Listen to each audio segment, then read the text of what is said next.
Aj takto môže vyzerať turistika v Shenzhene. Jeden z najznámejších kopcov sa nazýva Nanshan a má výšku niečo cez 300 metrov. Na jeho vrchol sa dostanete viacerými cestami. Napríklad si môžete zvoliť túto po dosť strmých schodoch.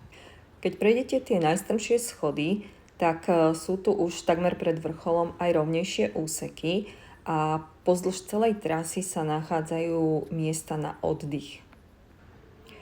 Tu už vidíme výhľad z vrcholu tejto hory.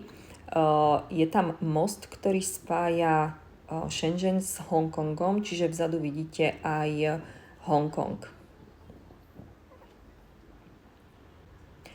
A rastie tu napríklad aj pomelo.